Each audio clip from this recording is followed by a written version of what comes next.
Okay, we're now joined by Alabama, head coach Nick Saban, quarterback Jalen Hurts, and the MVP running back John Jacobs. Coach, we'll ask you for an opening comment, and then we'll take questions.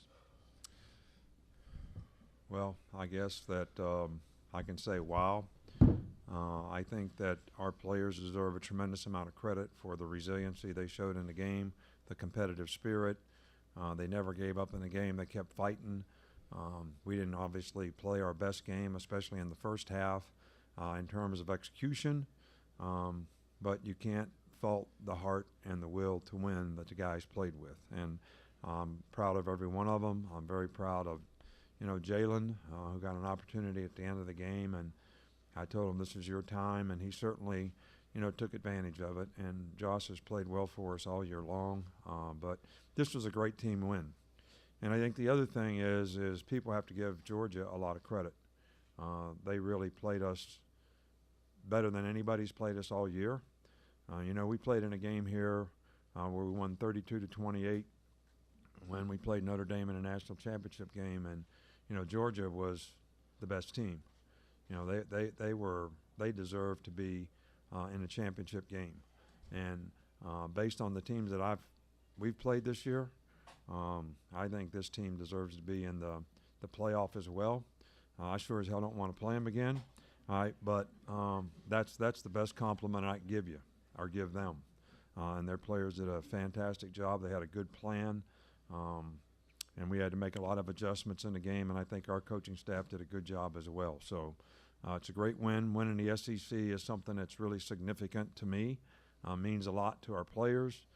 This is a great league, has tremendous amount of prestige and great fans, and our fans were certainly helpful and instrumental in helping us get the momentum of the game late in the game. So we certainly appreciate that. So great win.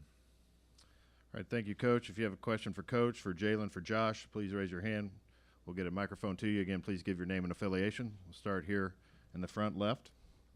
Coach Saban, Steve Moulton, 97.7 The Zone out of Huntsville. Only giving up one touchdown in the second half defensively. What adjustments were made at halftime, Coach? Well, they had formationed us in a couple things that confused our players a little bit.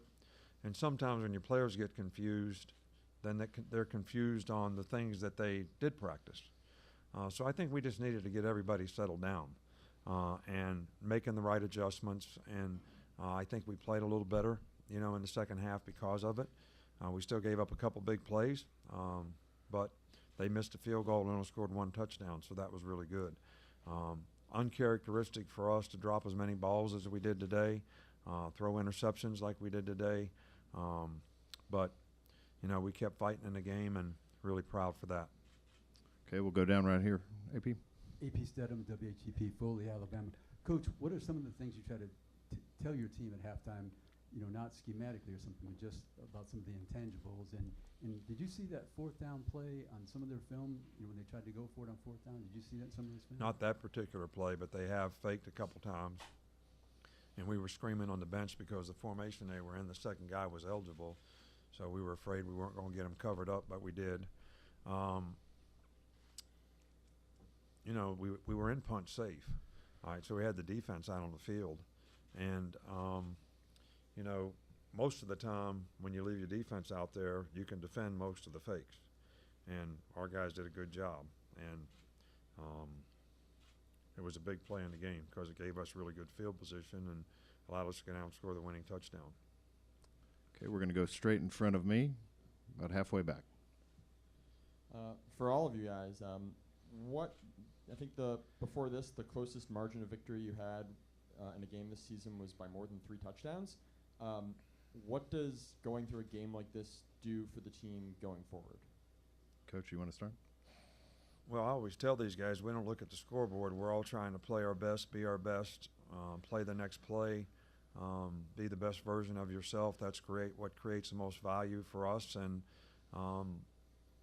so hopefully they play that way all the time because the score really doesn't matter. When somebody looks at you and evaluates you as a player, they don't put the scoreboard up to determine how you were playing. They just watch you play. So why should that matter, what the score is? Now, I do think there's lessons to be learned in terms of the technical aspects of clock management and some of the things that we had to do, to get back in the game and to go down and win the game. But we've been in games like that before, and we played in big games before, so we got a lot of lessons to learn in this game, but a lot of them are just basic execution.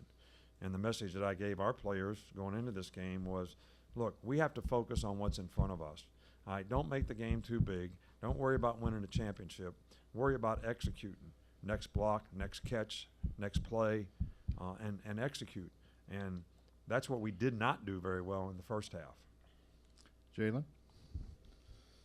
Competitiveness of the game and being a tight game throughout. What Coach said. Josh? Our goal as an offense is always to score 1 point more than the opponent. So we knew coming in that it was going to be a tough game. We knew throughout the week, so we grinded throughout the week to practice for that. So basically just preparation. All right, we're going to go back over on the right side along the aisle. Greg Collier, Action Sports and News. Jalen, tell me, what does it feel like for you to be there and handle the situation that you did all year long and then have this opportunity to come out? What does it feel like to be able to contribute to this victory for you today? Well, it kind of feels like I'm breaking my silence. I haven't said anything all year, but, this team has worked really hard in the off season, last spring, and, we know what adversity looks like, and, sometimes we may get hit in the mouth, but you know that we're going to respond. And I think we did a great job of finding a way to get it done today. I think we did a great job of doing that. Okay, we'll go back over here on this right side, same area. AJ Spur, 90.7 WVUA FM Tuscaloosa. Josh, you've had a lot of great games this season that maybe flew under the radar. Tonight you were recognized as one of the greatest on the field. Do you feel as if tonight was your best game of the season?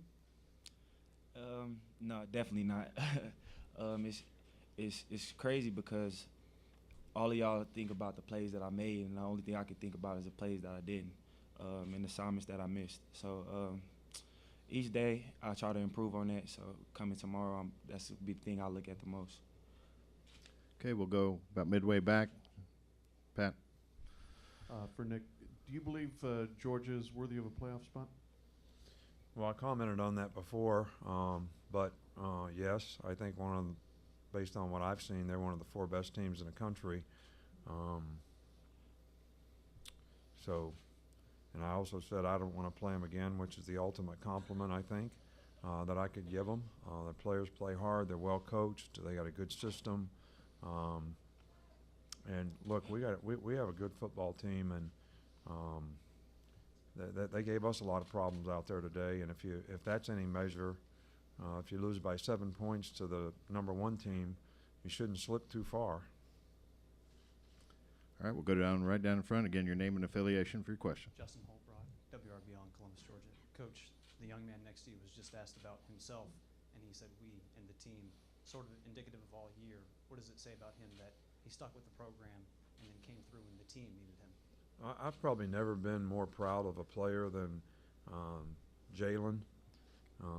It's unprecedented to have a guy that won as many games as he won. I think 26 or something over a 2-year period. Start as a freshman, only lose a couple games this whole time that he was a starter, and then all of a sudden he's not the quarterback. All right, and how do you manage that? How do you handle that? You got to have a tremendous amount of character and class to put the team first, knowing that your situation is not what it used to be, and for a guy that's a great competitor, that takes a lot. It's not easy to do, and he's always put the team first. He's gone in the game whenever we've asked him to go in the game, and we played him as much as we could, so that if this came up, he was going to be ready. And I think it worked out great. And I think this is a great example of why guys don't need to run off and just transfer every chance they get or every time something doesn't work out. Jalen is going to be a more successful person in his life because of what he went through, not winning 26 games, but when he went through this year trying to be the kind of person who had to support other people after he was a star player. All right, we'll go over here to the right alongside the aisle again. AJ Spur, 90.7 WVUA FM Tuscaloosa. Coach, in the first half, we saw Jalen come in, take a snap, and then on the very next play, swing out, I believe it was a slot, and he ran a route. If the situation wasn't the same in the second half, would we have seen more of that? I really don't understand your question.